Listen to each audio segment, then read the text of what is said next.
Hello and welcome back to Due Simplified, your only spot for simple learning. आज हम जी western political philosophy के अंदर एक chapter या फिर यूनिट देखेंगे जो है क्लासिकल पॉलिटिकल फिलोसफी और इसके अंदर हम दो फिलोसोफर्स को पढ़ेंगे, प्लेटो एंड एरिस्टोटल। उससे पहले एक स्मॉल रिक्वेस्ट कि प्लीज़ आप लोगों को अगर वीडियोस यूज़फुल लगती हैं तो सब्सक्राइब करना मत भूलना and do not forget to share it with your friends too, जिससे कि उनकी भी हेल्प हो सके। तो अब हम बिना टाइम वेस्ट करे स्टार्ट करते हैं अपना यूनिट नंबर 1। सबसे पहला क्वेश्चन जो आता है वो है क्लासिकल पॉलिटिकल फिलॉसफी होता क्या है। इसका मतलब है ऐसे पॉलिटिकल आइडियाज़ जो एंशियंट ग्रीस में डेवलप हुए थे। किसने करे थे डेवलप? प्लेटो और एरिस्टोटल ने। इसको हम क्लासिकल क्यों बोलते हैं? क्लासिकल इसलिए बोलते हैं क्योंकि ये रिप्रेजेंट करता है अर्लियर सिस्टमैटिक और फाउंडेशनल थिंकिंग को पॉलिटिक्स के बारे में, जस्टिस के बारे में, गवर्नमेंट, सिटीजनशिप और स्टेट के बारे में। जो क्लासिकल पॉलिटिकल फिलोसोफर्स हैं वो सिर्फ इस बात में इंटरेस्टेड नहीं होते कि गवर्नमेंट कैसे वर्क करती है, बल्कि वो हमें ये भी चाहते हैं कि हम समझें कि एक्चुअल में एक आइडियल पॉलिटिकल ऑर्डर क्या होता है, जस्टिस का क्या मतलब है, रूल कौन करेगा एक पर्टिकुलर स्टेट पे, और क्या पर्पस होता है एक स्टेट का। ह्यूमन बीइंग्स कैसे एक अच्छी और वर्चुअस लाइफ स्पेंड कर सकते हैं, ये भी इन लोगों ने समझाया है अपनी पॉलिटिक्स फिलॉसफी के थ्रू। मॉडर्न पॉलिटिकल फिलोसोफर्स जो हैं वो फोकस करते हैं राइट्स पर, लिबर्टी पर, डेमोक्रेसी पर और इंडिविजुअल की फ्रीडम पर। लेकिन जो क्लासिकल थिंकर्स हैं जैसे प्लेटो और एरिस्टोटल, ये लोग किस चीज़ पे फोकस करते हैं? वर्च्यू पर, मोरालिटी, जस्टिस, कॉमन गुड और एथिकल गवर्नेंस। ये कुछ पॉइंट्स हैं जो क्लासिकल थिंकर्स मोस्टली एम्फेसाइज करते हैं। अब हम बात करते हैं कि क्लासिकल पॉलिटिकल फिलॉसफी के अंदर क्या क्या कैरेक्टरिस्टिक्स होती हैं। तो सबसे पहली जो कैरेक्टरिस्टिक है वो है search for the ideal state, कि एक आइडियल स्टेट का कॉन्सेप्ट क्या होता है। क्लासिकल थिंकर्स चाहते थे कि वो डिस्कवर करें best form of political organisation जो एग्जिस्ट करती है या फिर जिसको हम अच्छे से इम्प्लीमेंट करवा सकते हैं। फॉर एग्जांपल, प्लेटो का जो आइडियल स्टेट का कंसेप्ट था वो इसी सर्च का रिजल्ट था। एरिस्टोटल ने जो बेस्ट प्रैक्टिकेबल स्टेट का जो डिस्कवर किया था या जो उनका कॉन्सेप्ट था वो भी इसी चीज़ के अंदर आता है। दूसरा जो देखेंगे हम कैरेक्टरिस्टिक वो है पॉलिटिक्स और एथिक्स कैसे कनेक्टेड हैं। क्लासिकल थिंकर्स के लिए पॉलिटिक्स को सेपरेट नहीं किया जा सकता है मोरालिटी से। जो पर्पस होता है पॉलिटिक्स का वो सिटीजन्स को वर्चुअस और मॉरल बनाने का ही होता है according to the classical thinkers. जो थर्ड कैरेक्टरिस्टिक आती है वो है फोकस ऑन कॉमन गुड, यानी कि इसका मतलब क्या है कि स्टेट को वर्क करना चाहिए लोगों के वेलफेयर के लिए, ना कि उनके खुद के प्राइवेट इंटरेस्ट को पूरा करने के लिए। तो ये कुछ बेसिक से हमारे कैरेक्टरिस्टिक्स हैं जो क्लासिकल थिंकर्स के अकॉर्डिंग एक आइडियल स्टेट या फिर कुछ क्लासिकल पॉलिटिकल फिलॉसफी के एम्ब्रेस करते हैं। फोर्थ जो हमारी कैरेक्टरिस्टिक है वो है इम्पोर्टेंस ऑफ वर्च्यू। इसका क्या मतलब है कि एक जो अच्छी सोसाइटी होती है वो डिपेंड करती है गुड सिटीजन्स पे और गुड रूलर्स पर। अब ये जो वर्च्यूज़ हैं ये क्या क्या इंक्लूड करते हैं? चार चीज़ों को इंक्लूड करते हैं। सबसे पहले विजडम, उसके बाद करेज, फिर जस्टिस और लास्ट में आता है मॉडरेशन। तो ये इम्पोर्टेंस ऑफ वर्च्यू है। अब हम देखते हैं फिफ्थ कैरेक्टरिस्टिक जो है state as a natural institution, कि कैसे स्टेट को प्लेटो ने कंसिडर किया है और एरिस्टोटल ने कि वो एक नेचुरल इंस्टीट्यूशन है। दोनों प्लेटो और एरिस्टोटल पॉलिटिकल लाइफ को एक असेंशियल पार्ट मानते हैं ह्यूमन डेवलपमेंट का। फिर है sixth characteristic emphasise on citizenship. इसका क्या मतलब है कि जो सिटीजन्स हैं उनको एक्टिवली पार्टिसिपेट करना चाहिए पॉलिटिकल लाइफ में और उनको अपना कंट्रीब्यूशन देना चाहिए उनके पार्ट पे सोसाइटी के अंदर। अब जो नेक्स्ट टॉपिक है वो है कि हमें प्लेटो और एरिस्टोटल को पढ़ना ही क्यों है, लाइक वो इम्पोर्टेंट क्यों है पढ़ना। तो ये दोनों एक फाउंडेशन बनाते हैं वेस्टर्न पॉलिटिकल थॉट को पढ़ने के लिए। तो इसलिए इन दोनों को पढ़ना, समझना, इनकी फ़िलॉसफीज़ को देखना, इनकी पॉलिसीज़ को, कंसेप्ट को समझना बहुत इम्पॉर्टेंट होता है। कुछ मॉडर्न कॉन्सेप्ट्स इन्हीं के आइडियाज़ से ओरिजिनेट हुए हैं। जैसे प्लेटो के जो आइडियाज़ थे उनसे हम कुछ मॉडर्न चीज़ें लेते हैं, अब जो उनके आइडियाज़ थे वो क्या थे? सबसे पहले था जस्टिस का कंसेप्ट, फिर गुड गवर्नेंस कैसे करना है, और पॉलिटिकल एजुकेशन का क्या इंपॉर्टेंस और ऑब्जेक्टिव होता है। उसके बाद एरिस्टोटल। एरिस्टोटल के कुछ आइडियाज़ थे जैसे citizenship, good governance, constitutional government और rule of law. Good governance Plato और एरिस्टोटल का एक कॉमन आइडिया है जिस पे दोनों ने ही वर्क किया है। अब हम बात करते हैं स्पेसिफिकली प्लेटो की, जिनका जो टाइम पीरियड है वो है 427 से लेकर 347 BC तक। प्लेटो स्टूडेंट थे सोक्रेट्स के और टीचर थे एरिस्टोटल के।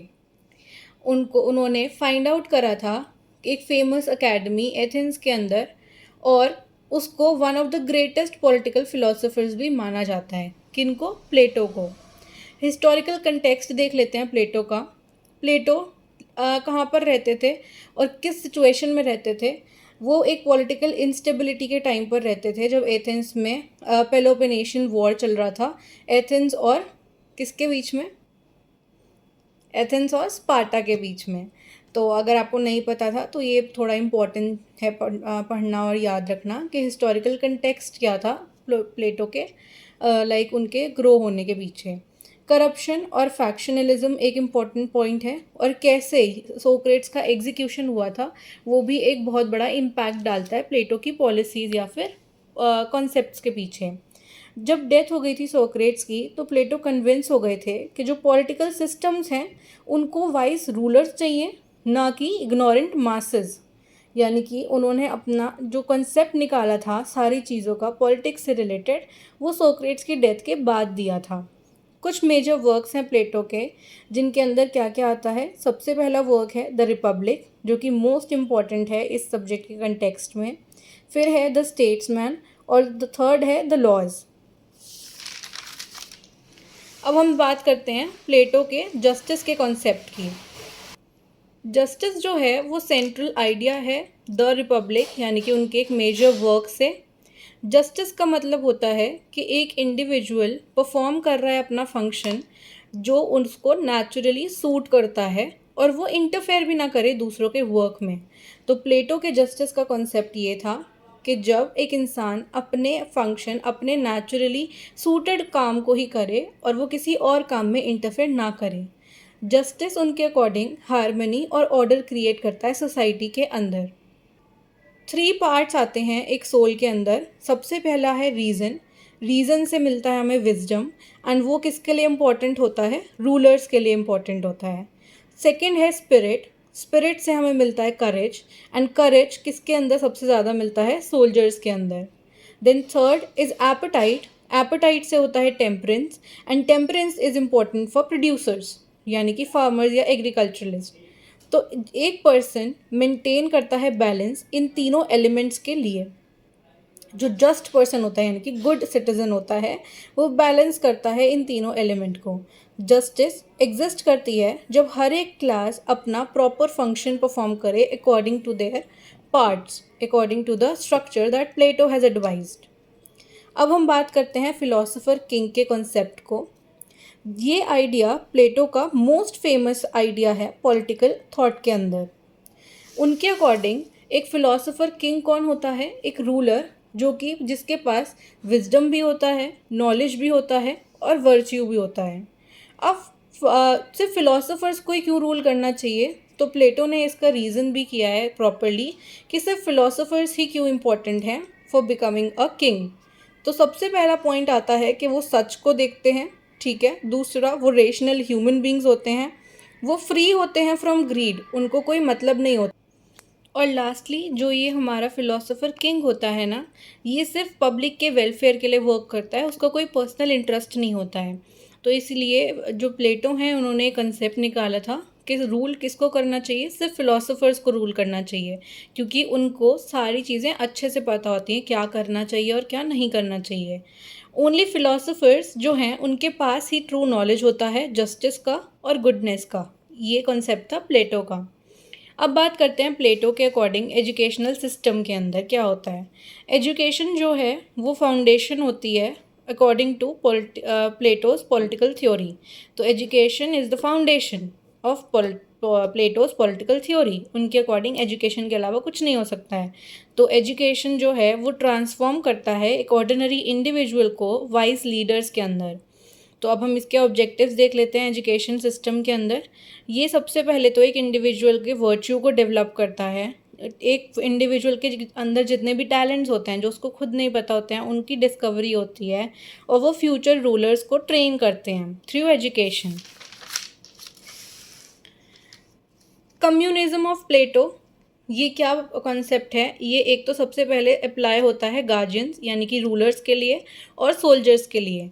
इसके फीचर्स क्या होते हैं कि कोई भी प्राइवेट प्रॉपर्टी नहीं इनहेरेंट करेंगे हमारे रूलर्स और सोल्जर्स, कोई भी उनकी फैमिलीज़ नहीं होंगी और कोई भी उनका कॉमन ओनरशिप नहीं होगा रूलर्स और सोल्जर्स का।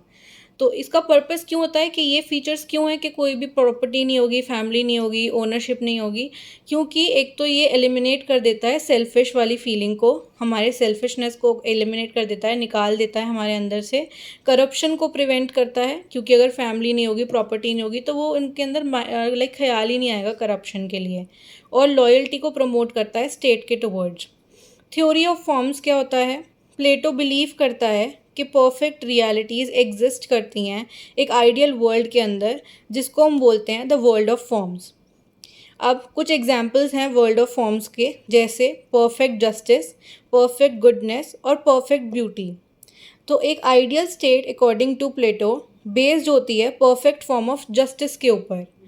तो ये उनका थ्योरी ऑफ फॉर्म्स है जहाँ पर प्लेटो बिलीव करते हैं कि परफेक्ट रियलिटीज़ एग्जिस्ट करती हैं। अब क्रिटिसिज्म क्या था प्लेटो के लिए?